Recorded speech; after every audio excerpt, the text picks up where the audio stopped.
Okay, folks, this is week 3 of the Sampler Spree Slow Along, and this is for block 7, which is called Fan Blades. You can find this on page 18 of the Susan Aki Sampler Spree Sew Along book.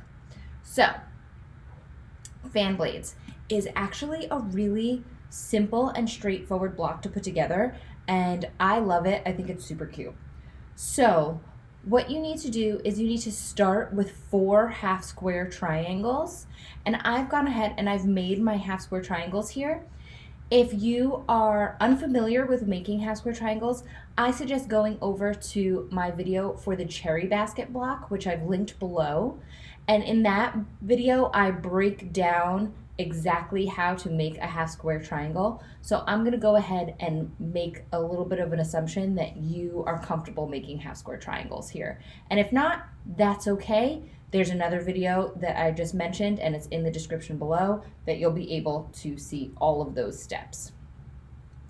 So I like to actually set out all my blocks exactly how they're going to be sewn. And so following the layout in the book,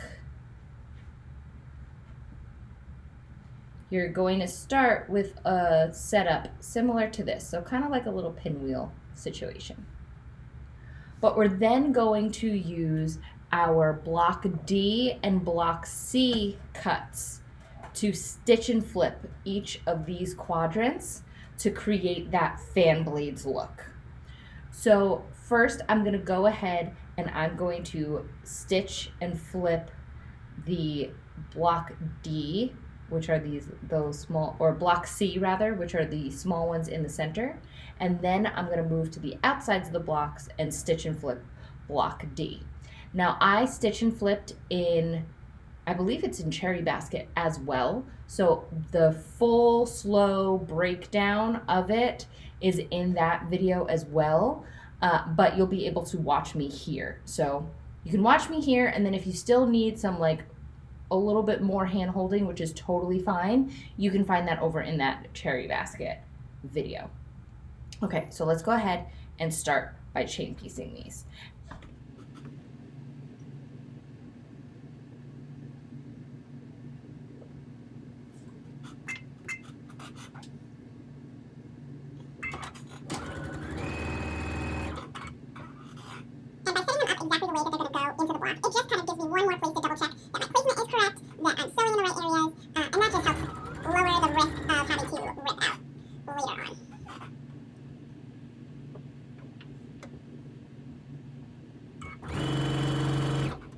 You might notice I'm using the laser light here on my Baby Lock Chorus.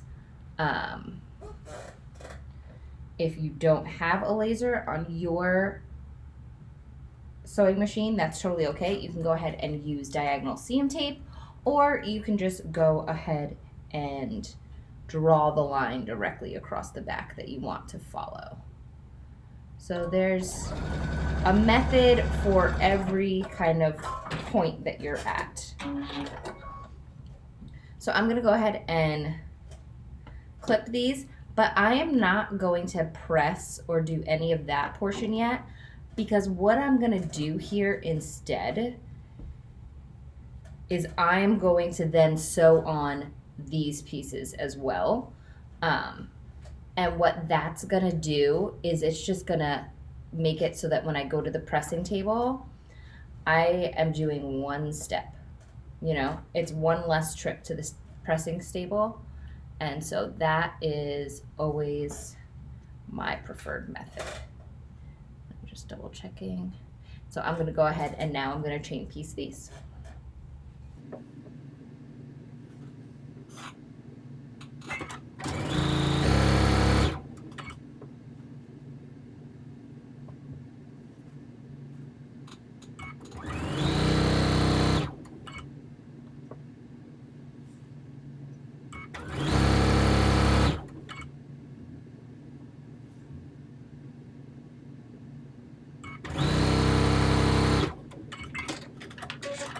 And so now I have stitched all of that together, and I'm just clipping these. Then I am going to take my shears, and I'm just eyeballing about 1/4 of an inch seam allowance and cutting off the rest. If you'd like, you could always, line up a ruler on your stitches and get a really super accurate seam allowance. I just don't think it's that necessary as long as you're leaving a healthy seam allowance. And I'm not doing like a huge amount to make it bulky, but I'm also not doing too little where I'm worried about the stitches busting later on.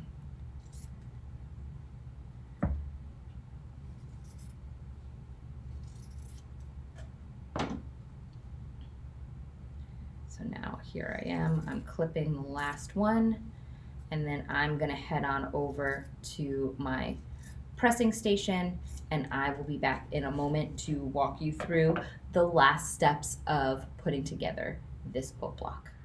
Okay, so we are back from the pressing station, and I am just laying this back out.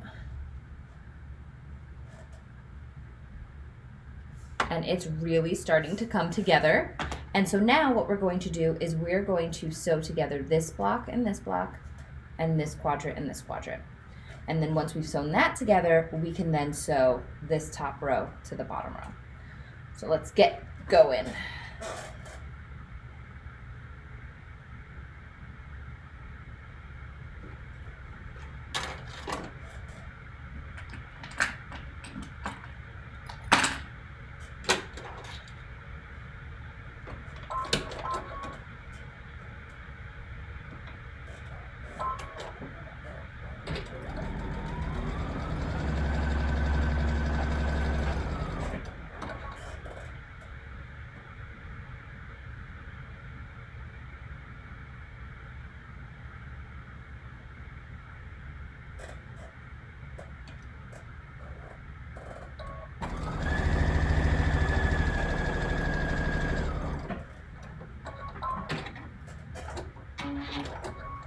All right, so that's been stitched, and now it is time to press these, and then we will go ahead and put together our blocks.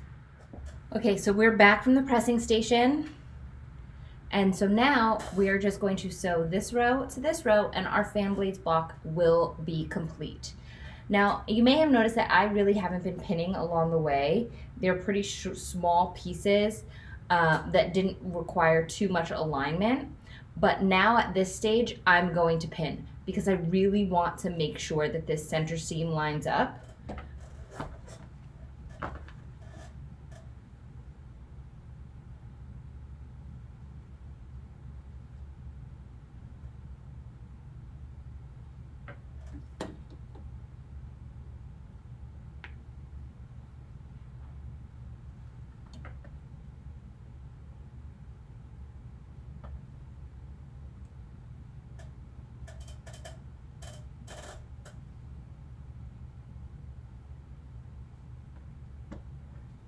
And I know I've said it in other videos as well, you want to make sure that the seam is lined up not only where you're pinning, but also on the other end, and that will really ensure that things come out nice and straight.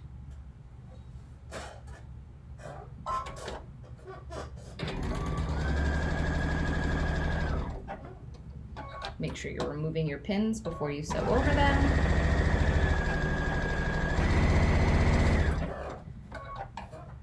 All right, and now it is time for one last trip to the pressing station, and then we'll reveal our final fan blades blocks. Okay, folks, here you have it. This is block number 7 in Susan Aki's Sampler Spree book, and you can find this again on page 18. I would love it if you share your results either in our Facebook group or anywhere on social media using the hashtag SamplerSpreeSlowAlong. Happy sewing, folks, and I will see you in the next video.